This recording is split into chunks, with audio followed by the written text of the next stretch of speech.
Cada libro es una puerta a un universo real o imaginario. Cada autor un creador, un artífice, un mago. Libros, autores, lugares e historias los descubrirás en Para viajar lejos. Con la profesora y escritora María García Marichal.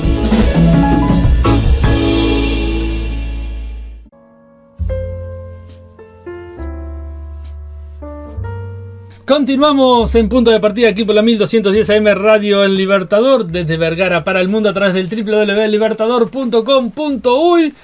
Como todos los martes, columna de literatura y una columna de literatura muy especial a quien tengo a mi lado, a María García Marichal, que le damos la bienvenida. ¿Cómo estás, María? Muchas gracias, feliz de estar acá. ¿Cómo estás, Carlos? Audiencia, un saludo cordial.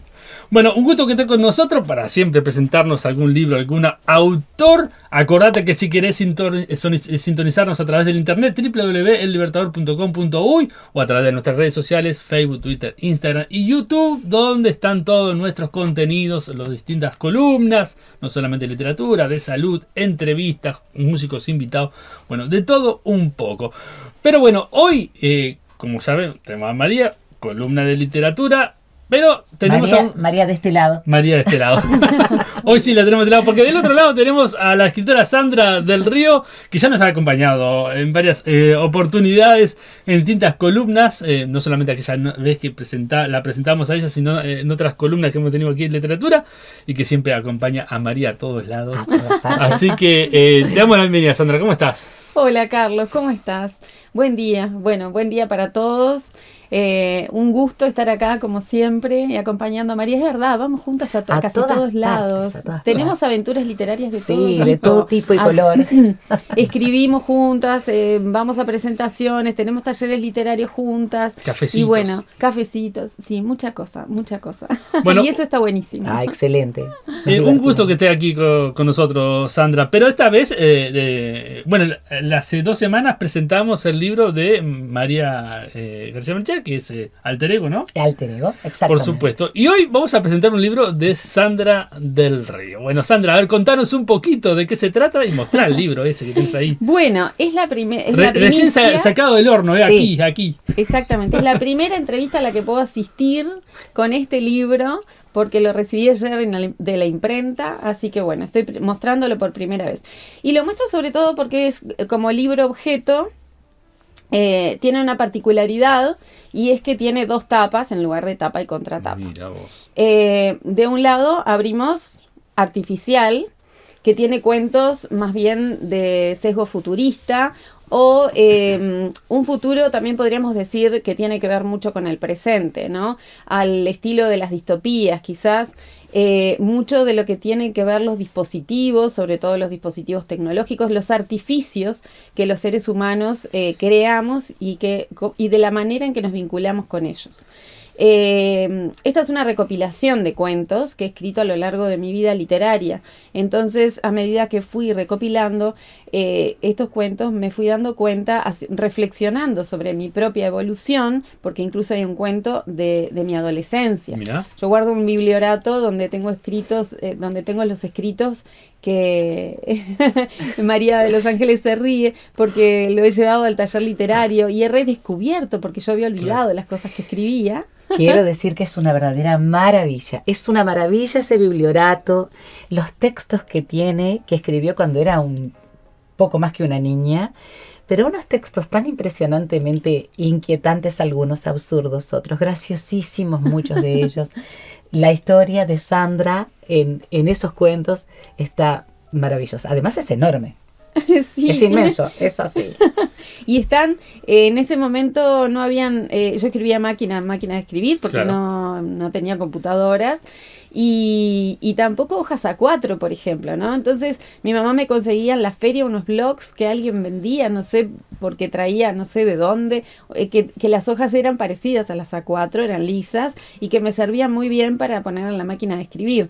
Entonces yo muy prolijamente utilizaba al máximo, porque además le ponía con interlineado 0, porque aprovechaba muy bien el papel. O sea, es tanto lo que tengo escrito, es impresionante, porque yo lo veo y digo, yo escribía todo esto a máquina. Entonces hay un cuento de esa época, por ejemplo. Y bueno, entonces fui haciendo esta recopilación y me fui dando cuenta de mi propia evolución, también de lo que son mis marcas de estilo, de aquellas cosas en las que hago mayor hincapié, de las reflexiones, por ejemplo, me di cuenta de que hay algunos temas como la memoria y el olvido que son frecuentes, y que si bien los temas de los cuentos son diferentes, tratan de diferentes cosas, hay temas allí que en profundidad uno va como leyendo, a veces están más a flor, más en la superficie, a veces más en lo profundo, pero bueno, yo también fui creciendo con esto, ¿no? Y por otro lado, nosotros tenemos artificial, y cuando llegamos a la mitad del libro tenemos que dar vuelta y empezar Mirá. desde el otro lado. Es otra tapa, ¿sí? Que tiene por título Efímero. Y que esto es porque aquí en el globo dice cuentos de fantasía, terror, amor, tragedia, distopía y un poema desesperado. Esto es de todo el libro. Pero, ¿por qué efímero? Bueno, tiene que ver mucho con el tiempo, ¿no? Con esto también, de la memoria, el olvido, y todo tiene que ver con el tiempo, al fin y al cabo, ¿no? Pero el transcurso del tiempo, porque estos son cuentos de sesgos más futuristas, de sesgos más históricos. Entonces, bueno, en esto del tiempo que es efímero y de lo que ya pasó, decidí ponerle este título. Hice luego un análisis de las tapas, un análisis semiótico de las tapas, o sea, lo que llega a ser uno, ¿no? Porque primero es el proceso de la experiencia que uno vive, lo que se inspira, lo que lee, ¿no? Lo que a uno le nutre para poder escribir. El transcurso de todo este tiempo en el que yo me dediqué a recopilar estos cuentos. Luego, hacer mi propia reflexión acerca de todo esto. Y las tapas me surgieron sin pensarlo, en realidad. Que quise hacer me imaginaba estas tapas. Pero luego de hacerlas, también hice este análisis, ¿no?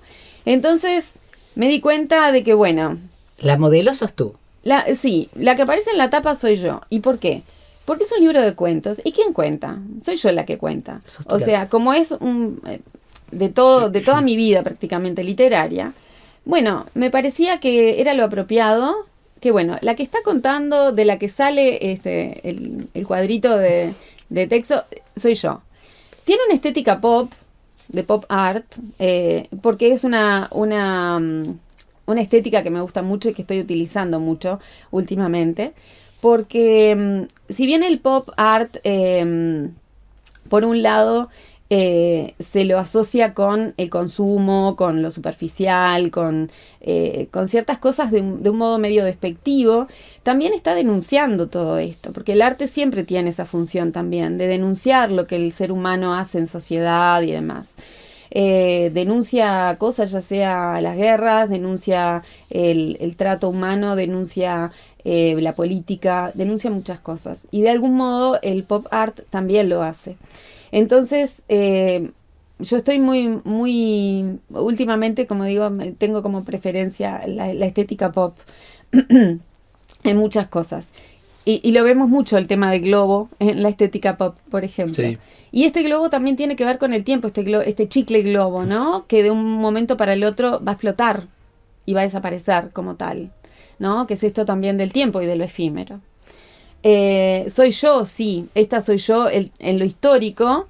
Acá estoy yo sin lentes, por ejemplo, ¿no? Y mirando de costado y mirando hacia arriba a un futuro que quizás es el de la otra tapa, en el que sí estoy con lentes, si bien no se me ven los ojos, pero se me ven los marcos, ¿no? Y una flor que en este momento no la tengo, pero la he llevado durante muchos años, un collar con esta flor. Y bueno, esta estética, como digo, tiene mucho que ver con eso. Y también los rosas, que si bien es un color que a mí me gusta mucho, tiene también que ver con el tema de un poco de ver la vida en rosa, ¿no? a pesar de los grises de la realidad. Ese ha sido mi análisis semiótico. Caramba, que Un rosa que también, hasta en tu auto está. Sí, totalmente. En la pandemia... el auto rosa era así, totalmente identificable. Esa es Sandra Esa del es Sandra Río. del Río, le queda por ahí. Sí, en la pandemia tuvimos un proyecto con un amigo, compré un fitito que no andaba, muy barato, y lo desarmamos todo, lo reconstruimos, lo pintamos de rosa, porque también iba a ser el auto de M. Fletcher, que es otro de mis personajes de una novela que todavía no tengo publicada y que tiene también una estética muy pop. La investigadora. La investigadora. La investigadora, M. Exacto. Fletcher, exacto. Una investigadora que empezó con un caso real de la desaparición de un cuadro, de una pintura, que no sabemos bien cuándo desapareció. Aparecen los registros de la existencia de esa pintura, pero no se sabe, no he logrado descubrir aún a dónde fue a parar, ni en qué momento. M. Fletcher seguramente lo logrará. Seguramente. Y entonces, para interactuar con esta investigación y divertirme un poco más yo, porque a mí me parece fascinante la investigación, entonces quería como transmitir también un poco eso. Fue que creé este personaje de M. Fletcher, que soy yo también, es mi alter ego, haciendo honores al libro de María. ¿Viste cómo estamos conectadas desde todas las formas? De todas las formas. Y bueno, M. Fletcher fue, primero escribí la primera parte de M. Fletcher, y creí cerrar, como siempre me pasa, creo cerrar la historia, y empezó la pandemia. Entonces dije, claro, bueno, esta es una gran oportunidad porque estaban empezando a pasar cosas que parecían absurdas a nuestra realidad, ¿no? Uh-huh. Y dije, bueno, esto también es un caso para M. Fletcher. La pandemia también lo es. Así que escribí una segunda parte. Y ahora tengo un proyecto de una tercera parte de M. Fletcher. Y todavía no la publiqué, o sea, igual la gente se ha interiorizado mucho, se ha conectado mucho con este personaje. Llegó un momento que yo andaba en la calle y me gritaban adiós Fletcher en lugar de adiós Sandra. Y entonces, por más que no está publicada, como que la han seguido, y cada vez que me he visto de M. Fletcher, porque M. Fletcher tiene, al contrario de lo que debería ser una detective discreta, M. Fletcher se viste con muchos colores, usa lentes grandes de colores y bueno, esas cosas. Entonces a la gente le resulta fácil identificarla. Y además las redes sociales la han hecho muy popular. Exacto, sí, sí. Entonces, claro, por supuesto. En el proceso del libro, ¿cómo fue la selección? Porque imagino que hay cosas que quedaron afuera. Sí, cosas que quedaron afuera, tal cual. Bueno, ¿cómo decirte? En realidad fueron, por supuesto, de mis primeros cuentos, aquel es uno nada más de mi adolescencia. Fue el que me pareció que podía adaptarse más, que estaba mejor logrado para lo que era ese entonces. Si bien hay muchos otros con los que me divierto muchísimo, y eso es algo que disfruto mucho y que me gusta de cuando escribo, divertirme. Me encanta. Y hay, por ejemplo, M. Fletcher, cada vez que la releo, me río mucho. Me divierto yo con el personaje haciéndolo, entonces eso lo disfruto mucho. Entonces hay otras historias de mi adolescencia que también, y recordar aquel entonces y en el momento que las escribí, lo que pasaba y demás, me rememoraron muchísimas cosas, pero bueno, hice una selección y decidí poner un cuento. Los demás fueron cuentos que han, por ejemplo, algunos ganado algunos premios, participé en algunos concursos y ganaron, por ejemplo, hay uno que publiqué, que escribí en el 2011 mientras investigaba para hacer el documental de la Batalla de las Piedras en el 2011. Entonces lo presenté a un concurso que era sobre los acontecimientos en torno al Bicentenario. Y bueno, llegan un premio, el premio Uyunusa, que tiene que ver con algo que descubrí investigando la batalla. Hay otro... Quiero aclarar que ella es una investigadora nata y que permanentemente busca documentación, pregunta, indaga, está permanentemente como M. Fletcher. Exacto. Le falta la lupa. Bueno, M. Fletcher no tiene lupa. No, tiene lupa. Tiene lupa. Y tiene un arma también, sí. Es de juguete. No digan nada, porque menos mal. Pero bueno, menos mal. Tenía que tener. Perdón que te interrumpí el proceso. Para nada. Bueno, estaba contando que, bueno, otro cuento que está inspirado, y este es muy especial, porque es el segundo cuento de Artificial, que está inspirado en un señor francés, Maurice Mathieu, que fue alguien que realmente generó un cambio en mi vida desde este lugar. La dedicatoria de Artificial es a él. Maurice Mathieu era profesor de la Sorbonne de matemáticas y artista plástico. En el 2006 él vino a la facultad y yo estaba trabajando en la cátedra de semiótica y le ofrecí acompañarlo a conocer la ciudad porque él solo hablaba francés y bueno, yo si bien no lo practico tan a menudo, pero me encanta hablar francés y entonces dije, bueno, nos vamos a poder comunicar. Lo acompañé, pasamos todo un día recorriendo la ciudad, Montevideo, y bueno, después se fue. A los 2 años yo estaba muy engripada en cama y me escribió un correo electrónico que iba a venir por un día solamente a Montevideo y que le gustaría tomar aunque sea un café conmigo. Yo respondí ese mail, me dio su número de teléfono del hotel en el que estaba, yo llamé por teléfono, me comuniqué y a la mañana siguiente desayunamos juntos. Yo había estado afiebrada, cosa que nunca me pasaba. Estaba afiebrada, me envolví con todo lo que tenía puesto y pensaba en el camino. Con este estado no me va a salir ni una palabra en francés y con todo lo que quisiera hablar con este señor sobre filosofía, sobre arte, sobre matemática. Y increíblemente esa mañana, en 2 horas que compartimos, porque él se tenía que ir, fue como que se me hubiera incorporado el francés adentro y hablamos de cosas increíbles. Y yo tosía y él me decía, pareces la dama de las camelias. Ay. Y yo le decía, ¿crees que me voy a morir? Y me dice, quisiera que antes fueras a París porque es la segunda vez que te veo y la segunda vez que me decís que querés ir a París. Y él me dice, bueno, te ofrezco mi atelier para quedarte si querés ir, porque él vivía en las afueras. Y me prestó su atelier y me quedé por 9 días. A los 15 días me estaba yendo. Yo había postergado un viaje así de irme sola a estudiar a Inglaterra. Bueno, por cuestiones económicas y demás. Y bueno, tuve la oportunidad de hacerlo. Y bueno, gracias a él que me prestó el lugar además y que eso me hizo como convencerme de que tenía que ir. Uh-huh. Y fue maravilloso. Me quedé en un lugar que se llama La Rouge, que es un lugar histórico, que fue creado para alojar estudiantes de arte que no tuvieran recursos, que vinieran del interior de Francia. Es considerado un patrimonio, tiene la cartelería de patrimonio y demás, un lugar bellísimo. Y La Rouge significa la colmena. Y por eso es que fue creado así. Y bueno, el segundo cuento es un homenaje a él de alguna manera y la dedicatoria también. Maurice ya no está, pero realmente a mí me marcó muchísimo, así que bueno.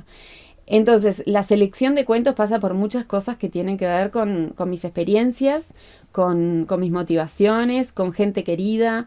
Hay muchos cuentos trabajados en clases de idioma español, de literatura, y que me parecía fundamental. Y esa fue una de las motivaciones principales para publicar este libro, de que cuando me quisieran trabajar los cuentos estuvieran publicados, como una cuestión también de formalidad a mi trabajo. Claro que sí. Pero, como te digo, fueron sucediendo muchas cosas en el camino y esto, ¿no? Que tiene que ver con mis emociones, con las cosas vividas, como una síntesis de mi trabajo también.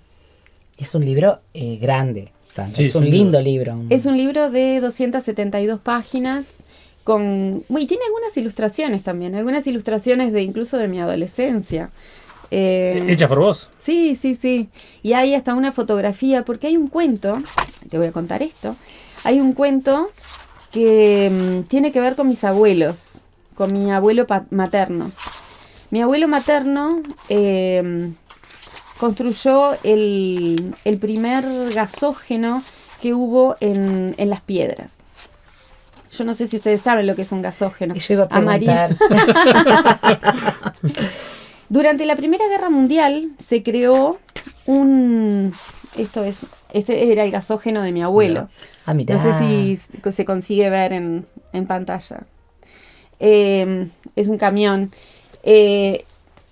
durante la Primera Guerra Mundial se creó este sistema, es una adaptación por la escasez de petróleo, una adaptación para hacer funcionar los vehículos. Tenía como una especie de tubos, ¿sí? Unas calderas donde se depositaba el carbón y generaba combustible para hacer funcionar el vehículo. En la Segunda Guerra Mundial ocurrió lo mismo y se volvió a utilizar el sistema por tiempo, y esto llegó acá a Uruguay. Mi abuelo se enteró de que en San José alguien tenía, y fue hasta allá y se informó y bueno, vio cómo era el sistema. Y si bien él era analfabeto, tenía mucho ingenio y sabía construir, bueno, construyó varias casas con sus propias manos y se daba como maña para hacer muchas cosas. Entonces construyó este camión gasógeno con el que, bueno, alguien le dio la carrocería. Él después se la pagó, incluso fue a buscar trabajo para poder pagársela, porque se la dejaron porque la persona sabía que él iba a construir algo bueno con eso, y le tuvo la confianza, ¿no? Y le prestó incluso la plata para pagar los primeros impuestos, y bueno, esa confianza de la palabra. El cuento se llama La Palabra. Claro. ¿Sí? Porque el valor de la palabra dada. El valor, ¿no?, de la palabra dada, exactamente. Y entonces él construyó este camión que dejaba mucho tizne, además. Claro, me imagino. Carbón. Pero era un sistema que a mí me pareció muy válido para dejar una marca, ¿no?, en esto y de que se conociera también. Y bueno, ya se fue a Conaprole, trabajó para Conaprole, para el Comargen, transportando productos. Y bueno, me pareció muy bueno hacerlo. También hay un cuento sobre la experiencia de mi abuela, que siempre me contaba que eran muy pobres. Su papá murió antes de que ella naciera y bueno, su mamá lavaba ropa para afuera y demás, y que a veces cuando eran los Reyes, por ejemplo, no tenía algo para regalarles y les dejaba un pan con dulce de membrillo, ¿no? Esas cosas tan valiosas, porque ella me lo contaba con tanto, sintiendo que era tan valioso eso, ¿no? El gesto de bueno, lo que se tenía, lo que se compartía y demás. Esto está como más en la parte histórica, ¿no? Por eso estoy contando estas cosas. ¿Has rescatado Sí, memoria de la familia, Sí, memoria sí, de sí. la ciudad, de memoria? Sí, hay ¿Has muchos- rescatado memoria? Claro, es donde yo vivo, por ejemplo, perteneció a la familia Artagabeitia. Y entonces me enteré hace unos años de que en el Titanic viajaron 3 uruguayos, 2 de apellido Carrau y 1 de apellido Artagabeitia, Ramón Artagabeitia, que obviamente tenía que ver con esta familia. Entonces creé un cuento que se relaciona con esta persona. Obviamente investigué sobre él, pero también en el cuento, que es una ficción, quiero aclarar que todos los cuentos son ficciones, Claro. Si bien están basados, pero porque me interesa además rescatar estas cosas. Ramón Artagabeitia le pasaron muchas cosas. Él se salvó de un naufragio cuando tenía apenas 21 años. Y luego viaja en el Titanic después de haber tenido una vida, el resto de su vida haber sido bastante traumática. Hay cartas donde relata que se despertaba con pesadillas, gritando y demás, por la experiencia que había vivido. Y decide, cuando tiene 72 años, viajar en el Titanic. En realidad decide ir a ver a su sobrino que estaba en la embajada, trabajando en la embajada en Alemania. Y desde allí se entera que sale el Titanic, entonces se compra el boleto más caro, que tenga todas las seguridades, y su destino es fallecer en el Titanic. ¿Te das cuenta? Entonces, para mí fue muy impactante conocer todo eso. Y en el cuento,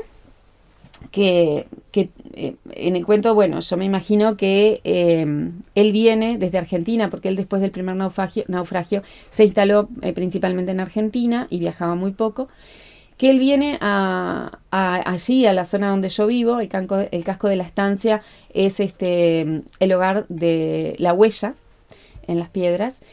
Me imagino que estaba la familia allí y él venía porque le iban a hacer una despedida antes de viajar en el Titanic. Entonces aparecen muchos personajes de la historia de la ciudad de Las Piedras que estaban en ese momento. O sea, en el cuento aparecen y bueno, de acuerdo a cómo eran su personalidad y demás, interactúan en esta historia. Eso me pareció que rescatarlo, y además ese cuento lo han trabajado mucho también en clases y bueno, siempre me acuerdo de llegar en uno de los años que los trabajaron y la docente les dijo, bueno, a partir de este cuento ustedes creen lo que quieran, lo que les inspiren. Y me acuerdo de ver unas maquetas del Titanic impresionantes, collages, pinturas, cartas, cuentos propios, mesas llenas de producciones increíbles. Lo cuento y se me pone la piel de pollo. La piel de pollo, porque ella se le pone la piel de pollo, no la piel de gallina. La piel de pollo, ya venía con piel de pollo en el viaje conmigo. Porque ya me venía emocionando. Ahora, vos viste qué fantástico cuando vos ves a los chicos, escolares, liceales, trabajar lo que vos escribiste, lo que vos hiciste, lo que es producto de tu imaginación. Uh-huh. Y que ellos son capaces de hacer estas cosas que son sorprendentes. Uh-huh. Porque además a los chiquilines les encanta hacer maquetas. Después es muy difícil guardarlas. Es verdad. No sabemos dónde guardar las maquetas, ni en los liceos, ni en las casas de cada uno de nosotros. Es verdad. Pero les encanta hacer maquetas. Además, no le vayas a tirar la maqueta, por favor, no le vayas a desarmar la maqueta. Y le decís una maqueta pequeña y te hacen una maqueta que te ocupa la mesa. Pero además con qué amor y con qué con cuánta creatividad, porque además son muy creativos, van al detalle. Entonces, es precioso eso además, Sandra. El hecho de que en ese libro vos ves que hay mucho trabajo que digamos que se replica a través de los estudiantes, ¿no? Porque a mí también me pasa y es algo que, ¿cómo no te va a poner la piel de pollo? Te tiene que poner la piel de pollo, lógico. Se me van a salir las plumas. ¿Los cuentos están cantados en primera persona por el personaje o por vos? Depende. Hay muchos registros, hay diferentes registros en esto. Y hay algunos cuentos incluso que están trabajados como diálogos y yo cuando los releía, digo, esto se parece a los diálogos de los griegos, ¿no? Porque son un tanto filosóficos, son diálogos muy reflexivos y bueno, entonces me acordé, ¿no? De aquellos diálogos que nosotros primeramente conocimos en el liceo, que trabajábamos en el liceo, ¿no? Cuántas cosas nos hicieron reflexionar. Y ahora, sobre todo en aquellos que te digo que tienen un sesgo, por decirlo de alguna manera, más futurista, ¿no? En lo que reflexiona sobre los vínculos que tenemos con estos artificios, tienen mucho de esto también.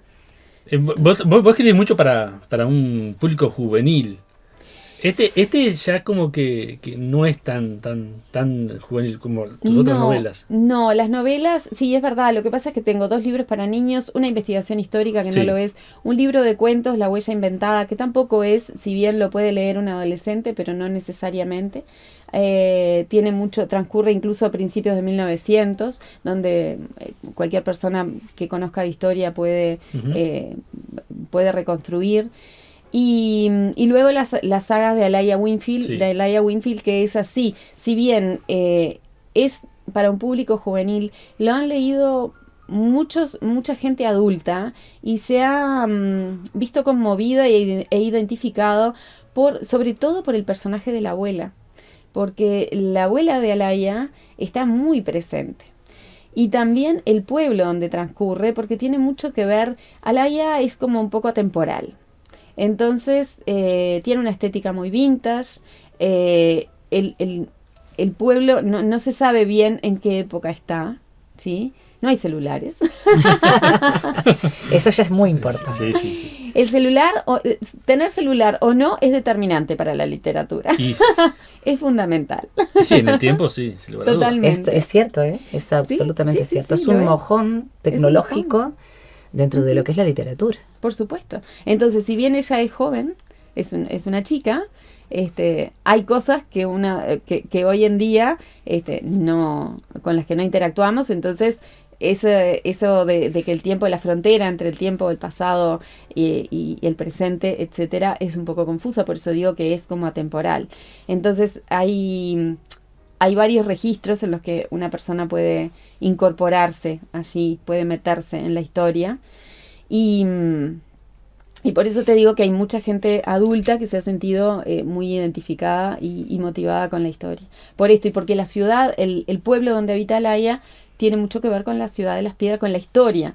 Porque yo siempre involucrada con la historia de las piedras, claro. En esto de lo vintage, incluso traigo a comercios, personas, y cosas que están interrelacionadas entre tiempos, digamos. ¿La fotografía, Sandra? ¿Quién es el fotógrafo de este libro tan precioso? Bueno, de las tapas, Sí. de artificial es Pablo Roca. Ajá. El diseño es de Raúl Valenti. Y la tapa de efímero, originalmente la foto es de Danilo Sinchenko, un amigo, que bueno, le pedí que me sacara la foto, y luego todos los filtros y todo el retoque que hay que hacer a las tapas, también de Raúl Valenti. Que es un que crack, siempre, sí, siempre sí, está sí. Y además hace unos trabajos impresionantes. Y me la tiene fo- una paciencia. Mucha. Hoy que hablábamos de la paciencia. Doy fe. Y otra cosa, Sandra, ¿y las fotos del interior, las ilustraciones? Bueno, tuyas? las ilustraciones mayormente son mías. Como digo, hay ilustraciones de mi adolescencia, también de ese bibliorato que rescaté, por ejemplo. A ver si encuentro alguna. El bibliorato es mágico, ¿eh? Sí, hay de todo ahí. Es maravilloso. Además, Te quedaron cosas afuera que en un futuro... María de los Ángeles quiere que publique todo eso. Sí. Me voy a pasar la vida corrigiendo. ¿De ese bibliorato lo trabajás en los talleres también? Sí, Vos sabés que últimamente últimamente los estoy llevando, y además cuando doy charlas trato de llevar y mostrarles a los chicos para que se sientan que lo que hacen ahora también va a ser importante Claro, para ellos en el futuro. claro. Por esto de recordarse a sí mismos lo que hacían, de reflexionar sobre sí mismos, sobre lo que son, lo que fueron y lo que ha transcurrido en el tiempo.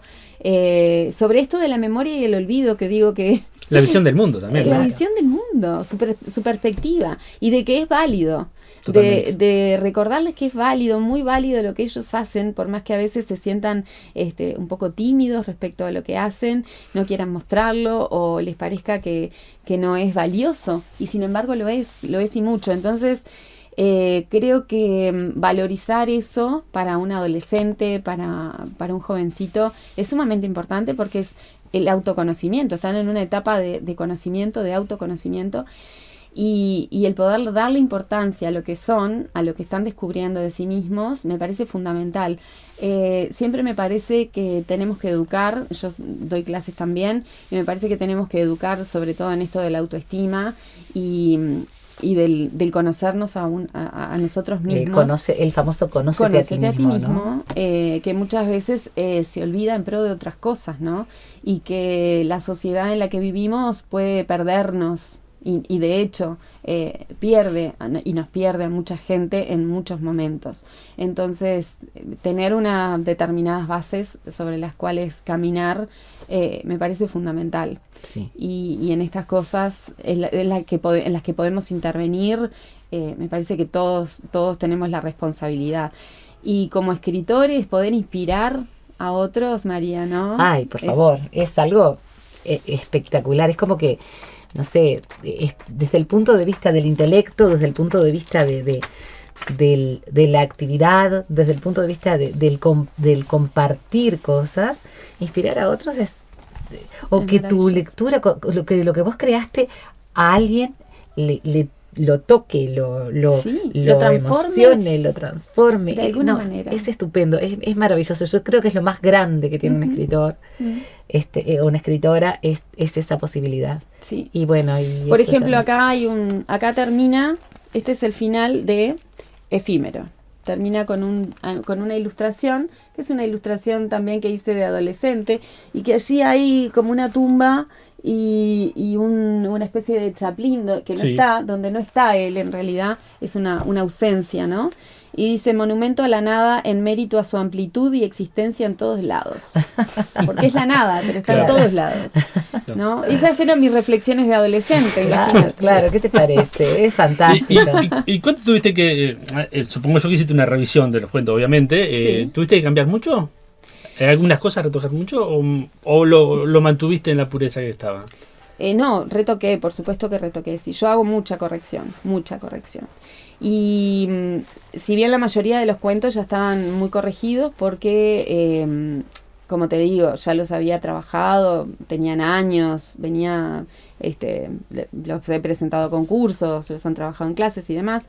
Entonces la mayoría estaban como casi bien, digamos.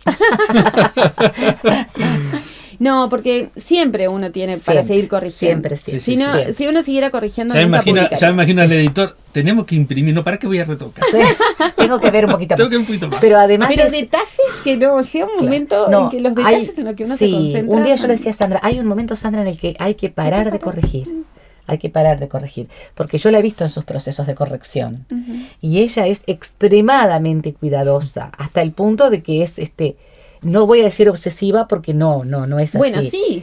En Bueno, esos sí, momentos, es obsesiva. En esos momentos soy obsesiva. En esos momentos claro es que obsesiva. sí. Pero es verdad que hay un momento en el cual, no, tiene que ser, ya está. Y así todo, a veces algunas cosas se te pueden pasar. Sí. Algunas cosas a veces se te pasan. Porque ¿qué sucede? Que ya al final el conocimiento es tanto de lo que estás escribiendo, ¿no es cierto? ¿Por qué digo que yo doy fe? Porque una vez que estuvimos en el encuentro de la SECH, de la Sociedad de Sí. Escritores de Chile, Sandra estaba corrigiendo a Laia Winfield, la primera. Sí. A Laia Winfield Sí. y el Sendero Sendero Infinito Infinito de de Bambú. Bambú. Bueno, y yo la recuerdo durante prácticamente el día entero corrigiendo y otra vez corrigiendo. Entonces llega un momento en el cual hay una cierto Agotamiento. grado, Sí. cierto grado de agotamiento. Sí, me estreso mucho a veces porque quiero corregir lo más posible. Y como lo leo tantas veces, llega un momento en que no sé si estoy leyendo o si estoy recordando lo que dice. Exacto. Entonces, por eso es que a veces no sé si se me pasó algo y vuelvo. Bueno, pero el retoque Es que un hiciste recurso. sobre esos cuentos, por ejemplo, cuando era más adolescente, digamos, Ujú. tampoco puedes perder la pureza de esa No, época. claro, no quiero al mismo tiempo perder la espontaneidad de lo que hice en ese momento. Ese cuento de adolescente, vos sabés que no lo tuve que cambiar en gran Que son cosa. muy buenos, tus cuentos de esa etapa son buenísimos. En ese buenísimos. cuento experimenté lo siguiente. Experimenté el trabajar con un protagonista. El protagonista se llama protagonista. Y en ningún momento pongo si es él o ella. O sea, utilicé todos los recursos para que en ningún momento se identificara si era cuál era el sexo del protagonista. O sea, se habla de protagonista. Claro. ¿Ah? Pero todos los adjetivos, todo, nunca tienen Un género. un género. Entonces me pareció interesante que eso lo haya hecho cuando tenía, no sé, 15 años, 16 años. Como pruebas, porque yo siempre estoy escribiendo en diferentes registros, siempre busco maneras de, bueno, ¿y qué voy a como técnicas, ¿no? Ujú. Para aplicar, que me parece que están buenas, bueno, lo hacemos en el taller literario también, Claro. pero siempre se me ocurre alguna cosa sobre la cual trabajar, pero hacerlo cuando tenía 15 o 16 años, me parece que estaba bueno, por eso creo que elegí más ese cuento. Quiero aclarar que ella no tiene zona de confort. No, La zona no de tengo confort de zona. ella es absoluta. Bueno, te gusta experimentar, entonces, te gusta... Ah, le Sí, encanta. sí, me gusta. A pesar de que, como te digo, hay algunas que podríamos llamarles marcas de estilo, como esto de la investigación, que Sí. siempre me lleva mucho a lugares históricos, ¿no? Pero también me gusta trabajar con el absurdo, con la ironía, con la reflexión, con esto de hay incluso un par de referencias a filósofos, a Jacques Derrida y a algún otro, para explicar algunos conceptos que trabajo. Y sí, es como todo el pasaje desde mi adolescencia hasta ahora, y todo el bagaje, ¿no? que hay incluido ahí. Por eso es tan impactante, que no pensé que me fuera a llevar, a conducir a todas estas reflexiones y cosas de hasta el análisis de las tapas, por ejemplo. No, pero está excelente porque hay allí un trabajo profundo Ujú. hasta de lo que son los símbolos. Sí, Por eso hablabas de la cuestión de la Semiótica. semiótica. Y está interesantísimo el hecho de que contenga toda esa vida, ujú, toda esa sí. historia, todo eso sí. que es tan tuyo, ¿no? Y que además es un libro precioso estéticamente, por otra parte. Muchas gracias, Sí. María. No, realmente Realmente es bellísimo, muy bonito, muy bonito. Gracias. ¿El libro está en librerías? Va a salir en librerías a partir de la semana que viene. Por lo pronto vamos, estuvimos Digamos que haciendo... claro. estamos en esa semana porque la estamos grabando Estamos la en esa semana semana, claro. Estamos en la semana, claro, yo porque en realidad hoy todavía no lo llevé, pero sí entre esta semana Claro. y la próxima las voy a dejar en librerías. Ya, tuvimos una exitosa, podríamos decir, presentación, 2, en realidad una en Las Piedras y otra en el Castillo del Parque Rodó de Montevideo. Así que bueno, el camino ahora es seguir presentando, ¿Lo seguir va a definiendo. estar en plataforma también? No, va a estar el libro solamente en físico, por lo pronto. Bien, Sí, por lo pronto sí, físico. sí. Bueno, perfecto. Entonces, recordarle a la gente entonces que puede conseguir o encargar. Y si alguien quiere el libro y no está en su librería, por ejemplo, alguien está en Cerro Largo y quiere el libro, ¿cómo hace? Me puede escribir a Y a las mí. redes sociales. Y a mí. Sí, por también, supuesto, y a mí. María de Los Ángeles. Sí, nosotros trabajamos juntas. Yo, mi Instagram es Sandra del Río Escritora. Sandra, guioncito bajo, del guión Río, guión escritora. Mi Facebook es más sencillo, Sandra del Río nomás. Y me pueden localizar en cualquiera de las redes y nos ponemos en contacto. Si alguien lo compró y quiere hacerme un comentario, quiere preguntarme algo, estamos en contacto para lo que quieran. Bueno, Yo estoy a disposición. Está mi teléfono y mi correo electrónico. Sí, por supuesto, siempre quedan en pantalla esos teléfonos. exacto. Ahora, para aquellos que no saben, a Sandra le gusta la ficción. ¿No? Sí. Le gusta lo audiovisual también. También, Sandra, es mucho, verdad. sí. Y se están perdiendo una gran, yo opino, una gran guionista. La Cinematográfica. televisión que sí. El cine, más el cine. mira. Claro. La ficción. Sí, ficción en cine. Mm. Sí, Pero sí, ya sobre todo. va a aparecer ese camino. Ya va a Sí, aparecer. por supuesto que sí. Claro que sí. Y el humor, alguna vez me gustaría hacer algo de humor. Sí. Sí. ¿Escribir? Sí, me gustaría. Bueno. No es en lo que más estoy ahora, pero lo disfruto mucho. Pero cuando y lo hago. es muy gracioso. También doy fe. Bueno, Sandra, gracias por haber venido. Un gusto haberte tenido con nosotros. Y bueno, las puertas de Radio Libertador siempre están abiertas para cuando Muchas lo desees. gracias. Bueno, siempre de vez en cuando venís también a la columna, así que sos siempre bienvenida. Muchas gracias. Muchas gracias, María. No, un Disfruté placer. mucho esta charla, muchísimo. Un placer para nosotros. Bueno, y espero que se comunique la audiencia conmigo para lo que necesiten y si quieren el libro, si quieren comentar. Bueno, estamos ahí. Todo el éxito para ti. Muchas gracias.